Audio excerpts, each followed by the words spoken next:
एक खूबसूरत बॉलीवुड की एक्टर जो कि बहुत ही गॉर्जियस है, बहुत ही चार्मिंग है, वो अचानक एक दिन गायब हो जाती है। हाँ, अगर आप इमेजिन कीजिए, आप किसी बॉलीवुड एक्ट्रेस को बहुत ज़्यादा पसंद करते हैं, उसकी मूवी बहुत ज़्यादा देखते हैं और आपको पता चले वो अचानक एक दिन गायब हो जाती है, आपका रिएक्शन क्या होगा? कुछ इसी तरह की कहानी पे बेस्ड है हमारी web series the fame game. इस सीरीज में दिखाया जाता है एक बॉलीवुड की बहुत ही ज़्यादा गॉर्जियस ब्यूटीफुल एक्ट्रेस गायब हो जाती है और जो शक की सुई है वो कुछ गिने चुने लोगों पे के इर्द गिर्द घूमती है, जैसे कि उसके पति, उसकी माँ, उसके बच्चे और उसके घरों में जो काम करते हैं। क्योंकि जिस तरह से वो गायब हुई है वो एक अनप्रिडिक्टेबल तरह की गायब हुई, मतलब ना किसी को पता चला, कैमरास बंद, सारी चीज़ें बंद। मतलब एक इतने बड़े सेलिब्रिटी के घर में अचानक कैमरा कैसे बंद हो सकता है? वो गायब हो जाती है, उसके घर वालों को भी पता नहीं चलता है। अब इन सारी चीज़ों के पीछे की कहानी क्या है ये तो आपको सीरीज देखने के बाद ही पता चलेगी, क्योंकि अगर मैंने ये बता दिया तो आपके लिए स्पॉइलर हो जाएगा। इस सीरीज की लीड रोल में हमारी माधुरी दीक्षित जी हैं, जिन्होंने अनामिका आनंद का रोल निभाया है,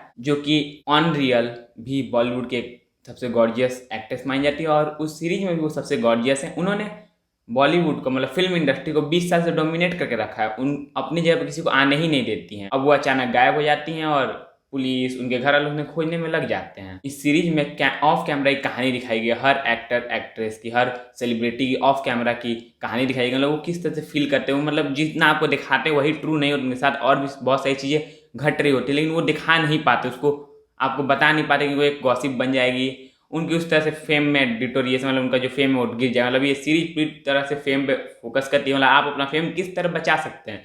आप पॉलिटिकली पैसा दे के, कुछ घिनौने काम करके, किसी भी तरह आपको अपना फेम बचाना है। अब ये सीरीज में यही चीज़ दिखाई गई है फेम के बारे में, मतलब फेम किस तरह से लोग बचाते हैं, फेम के लिए कितने नीचे तक गिर सकते हैं लोग, ये सीरीज में एकदम भर के दिखाया गया है। इस सीरीज में जो माधुरी दीक्षित का रोल है, उनका यही हाल है, घर की मुर्गी दाल बड़ा। मतलब वो इतनी बड़ी एक्ट्रेस है तब भी उनका घर में कोई इज्जत नहीं। उनकी जो माँ है, उनकी मतलब सब अपना ही मन का करता है, उनका कोई बात ही नहीं, उनको एकदम सप्रेस करके रखा है। बस वो पैसा कमाने की उनके लिए एक मशीन है, एक जरिया है, सोने की चिड़िया है उनके लिए। इस सीरीज में बहुत सारे टॉपिक्स पे बात किए गए हैं, ट्रांसजेंडर वगैरह के टॉपिक्स पे भी। फिर से एक बॉलीवुड की हार्श रियलिटी भी दिखाई, मतलब असलियत में सच क्या है फिल्म इंडस्ट्री की, बॉलीवुड की नहीं, फिल्म इंडस्ट्री की असली सच्चाई क्या है। थोड़ा से ट्रांसजेंडर जैसे सोशल टॉपिक्स को भी सीरीज में दिखाया गया है। सोशल टैबू की तरह नहीं दिखाया गया, उन्हें दिखाया कि नहीं ठीक है, ये एक सच्चाई है जो कि एक्सेप्ट करनी चाहिए, इस तरह से दिखाया गया है। सीरीज की सबसे मेन बात जो मुझे सबसे बेहतरीन लगी, इसमें दिखाया कि ऑडियंस क्या देखनी चाहती है, जिसके कारण जो फिल्म इंडस्ट्री उसी तरह कंटेंट बनाती है। इसमें दिखाया जाता है कि जो उनकी जो लास्ट फिल्म आने वाली है माधुरी दीक्षित जी की, उस सीरीज में वो एक कंटेंट ड्रिवन मूवी, मतलब उसमें कंटेंट दिखाया, एक प्योरिटी दिखाई गई। लेकिन जो ऑडियंस है उन्हें क्या पसंद आता है? ब्लॉकबस्टर मसाला, जिसमें कुछ आइटम सॉन्ग्स हो, 2 4 10 फाड़ू डायलॉग्स हो, वो लोगों को ज़्यादा पसंद आते हैं। जिसके कारण जो फिल्म इंडस्ट्री है वो एक कंटेंट ड्रिवन टॉपिक पे मूवी नहीं बनाती है।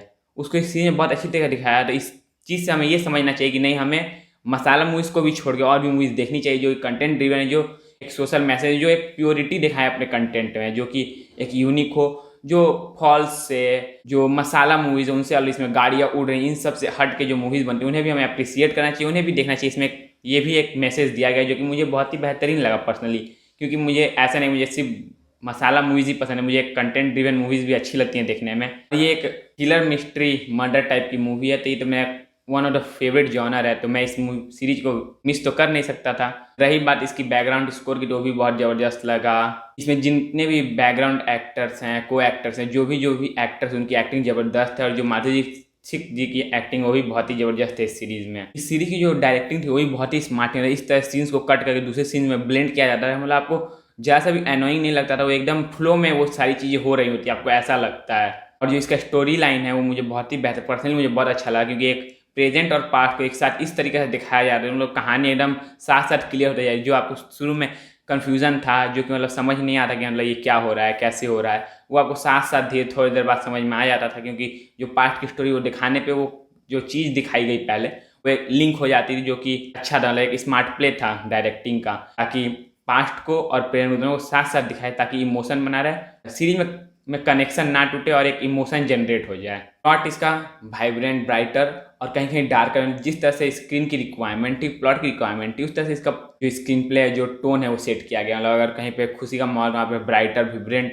कलर्स वहाँ पे आपको दिखाने बहुत सारे कलर दिखाई देंगे। और जैसे ही अगर वहाँ पे कोई डार्कर सीन आ रहा है, कुछ डार्कर मर्डर मतलब थोड़ा सा रिफाइंग सीन्स आ रहे हैं, थोड़ा से इमोशनल सीन्स आ रहे हैं या फिर थोड़े से झगड़े टाइप के सीन्स आ रहे हैं, वहाँ पे प्लॉट थोड़ा डार्कर हो जाता है, डार्कर बैकग्राउंड में चला जाता है, जो कि अच्छा लगता है देखने में। देखो ऐसा नहीं कि सिर्फ सीरीज में अच्छाइयाँ हैं, मुझे 2-3 पॉइंट अच्छी नहीं लगा। कहीं कहीं पे जो एक्टर्स की एक्टिंग है वो उतनी अच्छी नहीं लगती, मतलब लगता है जमा नहीं है। आप थोड़ा सा और अच्छा, थोड़ा सा और इन्हेंस करके उसे दिखाना चाहिए था। फिर से उनके पास्ट की बचपन की कहानी दिखाई जाती है अनामिका आनंद की, जो कि आधी अधूरी छोड़ दिया, मतलब थोड़ा सा दिखा के उसे वहीं पे कट कर दिया जाता है। वहाँ से हल्का फुल्का तो अंदाजा प्राप्त में क्या हुआ किस तरह से, लेकिन उसको थोड़ा सा और अच्छी तरीके से दिखाया जाता वो ज़्यादा अच्छा रहता है। इस सीरीज़ में आपको बहुत सारे वल्गर सीन्स भी हैं, तो आप देख लीजिए, आप फैमिली के साथ देख सकते हैं। ऐसे ये नेटफ्लिक्स पे 16+ है, लेकिन इसमें 3-4-5 जगह वल्गर सीन्स हैं, तो आप उसके हिसाब से इस चीज़ को देखना और देख सकते हैं। हाँ, इसकी क्लाइमेक्स के बारे में तो हम भूल ही गए। इसका क्लाइमेक्स मुझे अच्छा लगा। पहले तो मुझे लगा एक सीन देख के, तो एक्चुअल क्लाइमेक्स था उससे 7-8 मिनट पहले, चलो अब यहाँ पे सीरीज खत्म हो गया, अब यहाँ से हम लोग प्रिडिक्ट कर सकते हैं क्या होगा कैसे होगा, लेकिन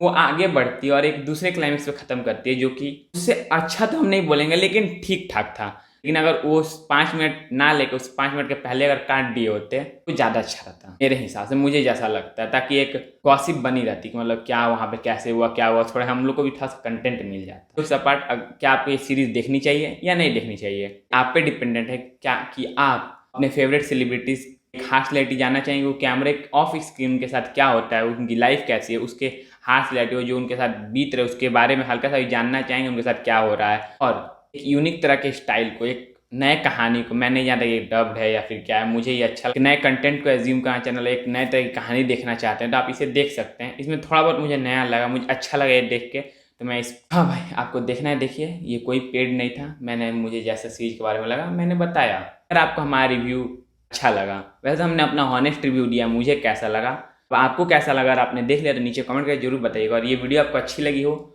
तो प्लीज़ लाइक कर दीजिएगा, चैनल को सब्सक्राइब कर लीजिएगा हमें सपोर्ट करने के लिए। तो मिलते हैं नेक्स्ट वीडियो में कुछ नई मूवीज़ के साथ, तब तक के लिए ओके बाय, जय हिंद।